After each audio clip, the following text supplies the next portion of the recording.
चलो देखें मजेदार कार्टून कहानी। एक घने जंगल में चीकू नाम का एक छोटा सा खरगोश रहता था। चीकू बहुत सादा था, न ज्यादा चालाक और न ही ज्यादा तेज, लेकिन उसका दिल बहुत साफ था। वो किसी से झगड़ा नहीं करता था और हमेशा दूसरों की मदद करने की सोचता था। जंगल में रहने वाले ज्यादातर जानवर उसे पसंद करते थे, क्योंकि चीकू किसी के बारे में बुरा नहीं सोचता था। हर सुबह वो जंगल में घूमता, पत्तों की सरसराहट सुनता और अपनी ही दुनिया में खुश रहता। उसी जंगल में लोमा नाम की एक लोमड़ी भी रहती थी। लोमा पीले रंग की थी, उसकी आंखें लाल थीं और वो बहुत तेज दिमाग वाली थी। लेकिन लोमा अपनी समझदारी का इस्तेमाल अच्छे कामों में कम और दूसरों को बेवकूफ़ बनाने में ज़्यादा करती थी। इसलिए जंगल के जानवर उससे थोड़ा डरते थे और उससे दूरी बनाकर रखते थे। एक दिन चीकू जंगल में घूमते हुए गाजर ढूंढ रहा था। तभी उसने देखा कि लोमा एक बड़े पेड़ के नीचे बैठी है और कुछ सोच रही है। चीकू को लगा कि शायद वो परेशान है।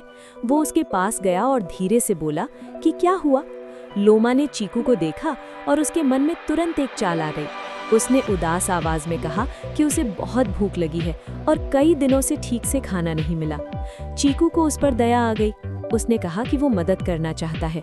लोमा ने बताया कि जंगल के बाहर खेत में बहुत मीठी गाजरें हैं, लेकिन वहां जाना खतरनाक है, क्योंकि किसान का कुत्ता वहां घूमता रहता है। अगर चीकू वहां से गाजर ले आए तो वो उसकी दोस्त बन जाएगी।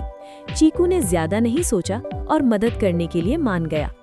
चीकू डरते डरते खेत की तरफ गया। जैसे ही उसने गाजर की तरफ कदम बढ़ाया, अचानक किसान का कुत्ता जोर से भौंकता हुआ उसकी ओर दौड़ा। चीकू बहुत डर गया और पूरी ताकत से भागने लगा। उसका दिल तेज तेज धड़क रहा था। किसी तरह वो झाड़ियों में छुप गया और उसकी जान बच गई। काफी देर बाद जब सब शांत हुआ तो चीकू जंगल वापस लौट आया। उसके हाथ खाली थे और उसका मन बहुत उदास था।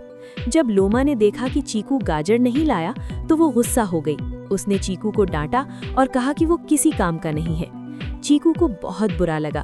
उसकी आंखों में आंसू आ गए, लेकिन उसने कुछ नहीं कहा और चुपचाप वहां से चला गया। कुछ दिन बाद जंगल में जोरदार बारिश शुरू हो गई। कई दिनों तक लगातार बारिश होती रही। बारिश के कारण लोमा का बिल पानी से भर गया। उसका सारा खाना बह गया और उसे ठंड लगने लगी। वो बहुत डर गई और मदद के लिए चिल्लाने लगी। जंगल के जानवरों ने उसकी आवाज सुनी, लेकिन किसी ने आगे बढ़कर मदद नहीं की, क्योंकि सबको याद था कि लोमा ने पहले उनके साथ चालाकी की थी। लोमा पहली बार खुद को बिल्कुल अकेला महसूस कर रही थी। तभी दूर से चीकू ने उसकी आवाज सुनी। बारिश के बावजूद वो उसकी तरफ दौड़ा। उसने देखा कि लोमा कांप रही है और बहुत परेशान है। चीकू ने बिना कुछ सोचे उसकी मदद करने का फैसला किया। उसने पत्तों, टहनियों और घास की मदद से एक छोटा सा सुरक्षित ठिकाना बनाया, ताकि लोमा बारिश से बच सके। फिर वो जंगल से खाने का इंतजाम भी करके लाया। लोमा ये देखकर भावुक हो गई। उसकी आंखों से आंसू बहने लगे। उसने चीकू से माफी मांगी और कहा कि उसने हमेशा दूसरों को धोखा दिया, लेकिन चीकू ने उसके साथ सच्ची दोस्ती दिखाई। चीकू मुस्कुराया और बोला कि अच्छाई करने से कभी नुकसान नहीं होता। बारिश रुकने के बाद जंगल फिर से शांत हो गया। धूप निकल आई और सब कुछ पहले जैसा लगने लगा। लोमा अब बदल चुकी थी।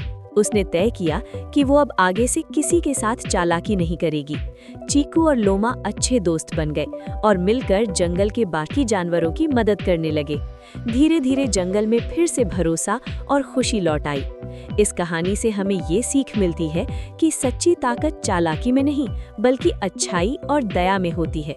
और अगर आपको ये कहानी पसंद आई हो तो हमारे चैनल को सब्सक्राइब ज़रूर करना, ताकि हम आपके लिए ऐसी ही और मज़ेदार कार्टून कहानियाँ लाते रहें।